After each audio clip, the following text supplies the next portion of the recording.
Hey everyone, at Restoration Church, we love to share each other's stories. What is God? What has He done? And what is He doing in each of our lives? And we do that in order to encourage one another. If we don't hear what God is doing, we can become easily discouraged. It was like, what is God doing? So I'm joined here today to hear from someone from Restoration Church, Kat Looby. Hey. Kat, thanks for coming in and Thanks for sharing kind of having what God has done in your life. Kat, why don't you just tell a little bit about yourself? Great. Well, my name is Kat. I live here in Cambridge. I'm a glassblower, so I studied glassblowing at Sheridan College, and I graduated in 2018. Which is completely fascinating. Yeah, it is. I've never met anyone else who has studied glass blowing. It's a small circle.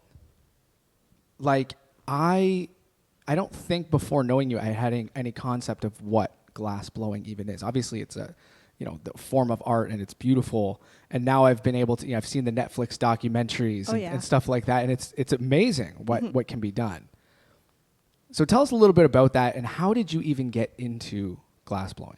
Yeah, well, I definitely had no idea what I wanted to do with my life during high school or after high school. So I took a year off and I worked at a restaurant, and I felt very directionless. And I'd always liked the arts, and I really felt that God was calling me into the arts. Yeah. And before that, I thought I was going to be a paramedic. So oh, interesting. Big departure. That is just a big change. Yeah. Yeah. So I met this woman at the restaurant I was working at. I worked with her for 1 or maybe 2 shifts, and she told me about this general arts program at Sheridan. She said I should apply for it, and it's really easy to get in. And then I never saw that woman again. It was very it felt very divine. I was like, did I meet an angel? Who was that lady? I don't know. Yeah, that's so wild. I went to Sheridan just for a general arts program. It was just drawing and painting and whatever. Yeah. And while I was there, I had a class that was next to the glass blowing studio. And I was like, you can do that? You can study that craft? And the summer before I had started, we had gone to Seattle as a family. And there's a big, it's a big glass scene. So we went to this glass museum. Seattle's a big glass scene. Okay. So we went to this museum. I actually went twice. I went once by myself because I loved it so much. And I was just so taken with the medium. And I had no idea you could make such beautiful things with it. And then I saw that there was this program at Sheridan, and I really felt that God was like, you should just apply. And it was I almost missed applying so many times. I applied on the very last day. I got my deposit on the very last day. I had just enough money in my wallet for parking one time to submit my portfolio. It really felt like God was lining it all up. So this isn't something, it was I was born into glass blowing. Yeah, no. This is something God had put onto you. Yeah, definitely. Yeah, and then I got accepted into the program, and I studied it, and now here we are. And you're currently practicing this. Yeah. And those of you who don't know what glass blowing is, I encourage you to. There's some documentaries on Netflix. You can check it out on it's show fascinating. Blown Away. Blown Away. Yeah, Just Kat makes an appearance in the show. Yes, Blown I'm Away, on that show. which is and this was my first introduction to glass blowing, and again I was blown away. Mm-hmm. That's where you were going with that. Yeah. I was blown away by how the beauty, creativity, and care. You're working with glass. Yeah. I don't know. For me, I've dropped a lot of glasses in my life, and they've shattered on the ground. Mm-hmm. So it takes a ton of care. Yeah. Tell us kind of about your experience with that. What do you love about, this form of art that you do? Glass kind of has a mind of its own. And so it's fun to work with it because sometimes you don't know what you're going to get out of it. And so the unexpected is always a really fun surprise. I like that. I like that a lot. And it's also just such a unique medium to work with. I don't know. You can express yourself in ways through that medium that you can't through other mediums. Right. I also do drawing and painting and whatever, but it's definitely different working with a medium that's 3-dimensional. It's not just flat on a paper.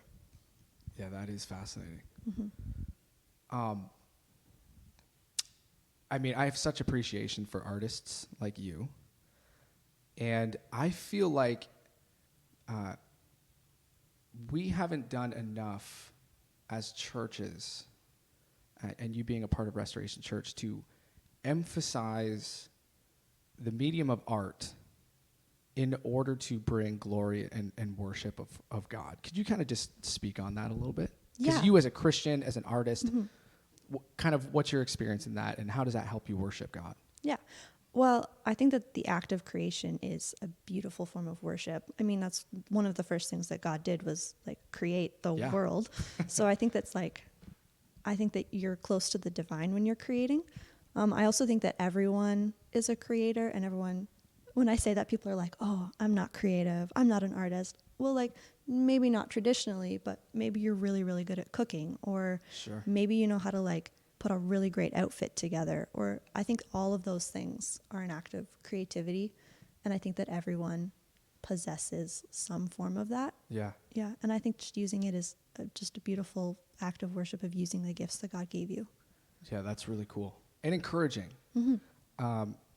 Because I think there's a sense there's like, I need to be, artists are only like the professional, Yeah. right? Which obviously there is obviously a professional niche of artistry, and there should be.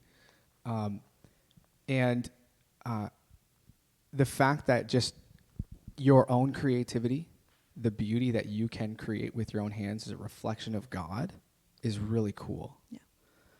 And I think as Christians, like we need to emphasize that more and appreciate it more. Yeah. Like that this is a reflection of what God has done in the world. Beauty, creativity, just in your mind and in your hands is the way that God worked all the way from the beginning. Yeah. Now, would you say, like, for your experience in the Christian community, like what do you think as churches or as Christians, how could we emphasize that more? Like, is there anything that you can think of? How do we emphasize that more? I put that question to you on the spot. Yeah. Well, I definitely think that I don't think that the church doesn't value art, but I think that art is not like the current Western church isn't really doing anything with art as Christians, I don't think. Yeah. And I think it's like it would be a great medium to use to evangelize. Yeah.